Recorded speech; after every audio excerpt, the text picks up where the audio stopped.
So you have a Dell All-in-One XPS and you're wondering how to take it apart.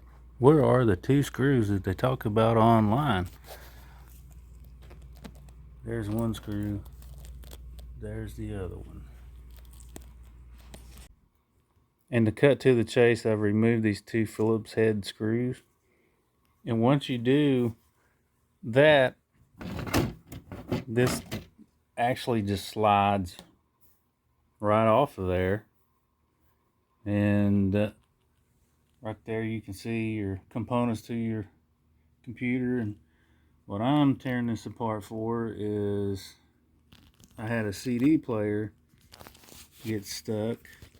Next thing we're going to do is we're going to remove these two Phillips head screws and these other two.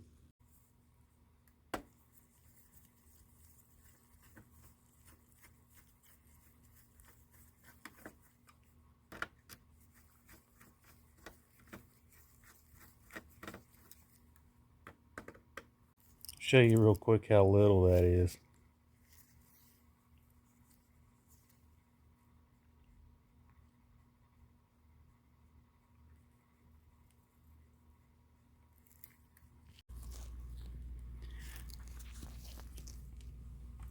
So I've removed the screws and you can see the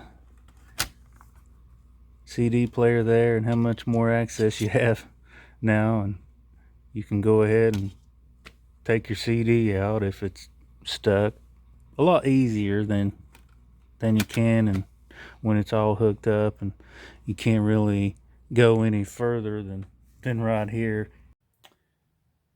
Now I have the computer running and I've set it back up, but the CD player didn't want to work once I took the CD out of it. And I thought, well, maybe I'll be able to fix it somehow. So I took that loose and I went online and bought another exact replacement, I thought. The only thing I noticed different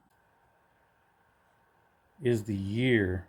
All of this other stuff was basically the same with the exception of the serial number. Model number was the same.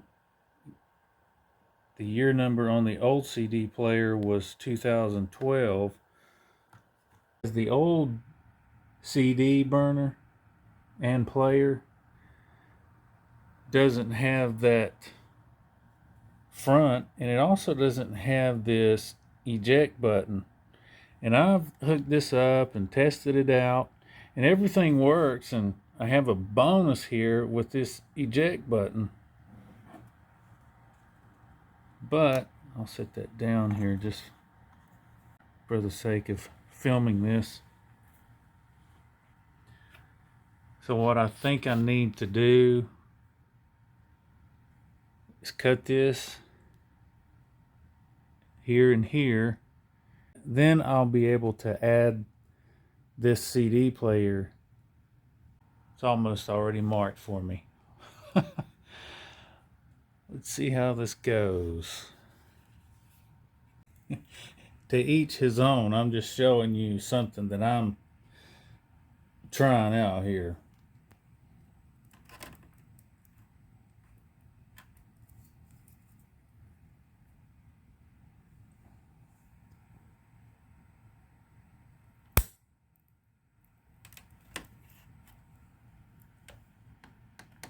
Get that as close as we can to that edge there.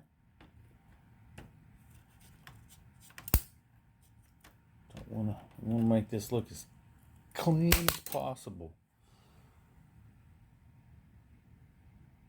I think that looks pretty good. Let's see if I can hold this steady long enough to show it to you.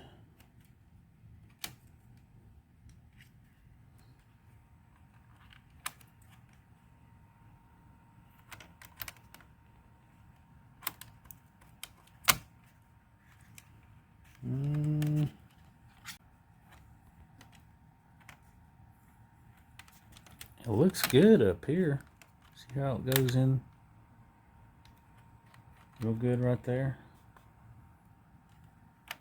Down here, looks like it needs a little trimming. So that's what we'll do. Just trim that just a little bit. Probably a good idea to wear eye protection.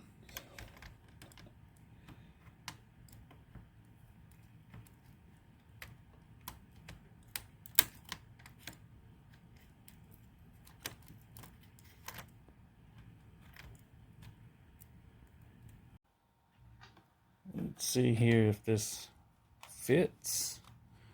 Fits good. Don't want to get it on the inside too much. I think bringing it slightly out on the edge here.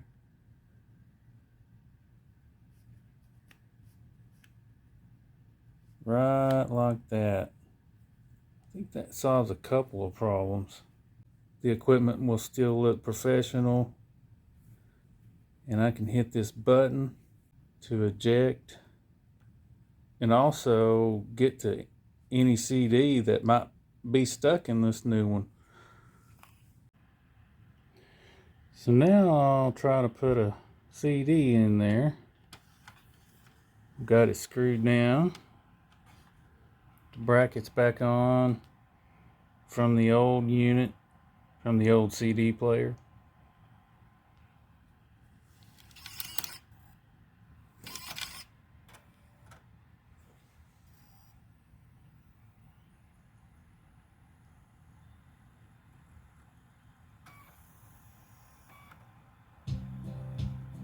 See how that is? It works.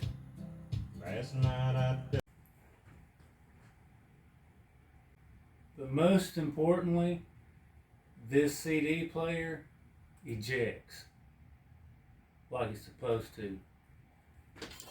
And you also have, once again, this little button you can push.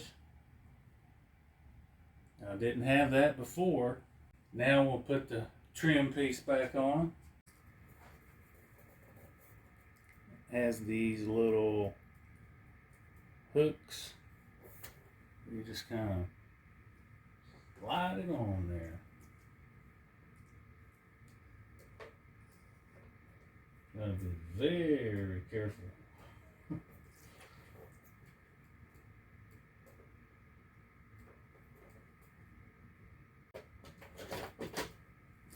Turns out this little clip here is going to have to be cut.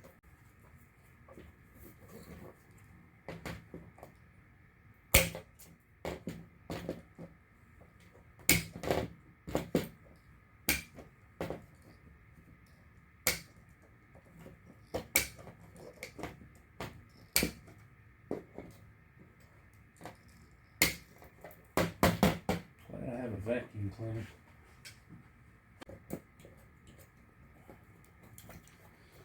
All right.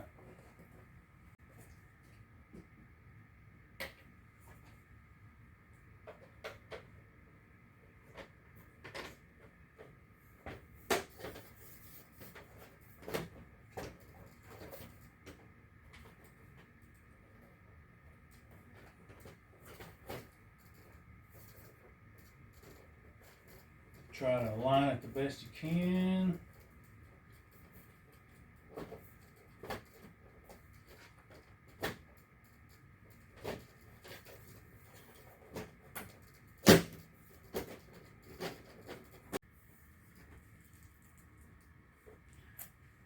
Now with the new trim, well, the existing trim back on, just need to make sure that this is going to play before we put our 2 screws back in the bottom there. So let's check out the play and eject.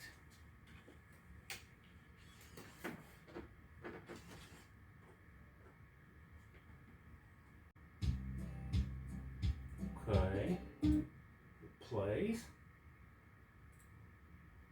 And now we just see if it will eject.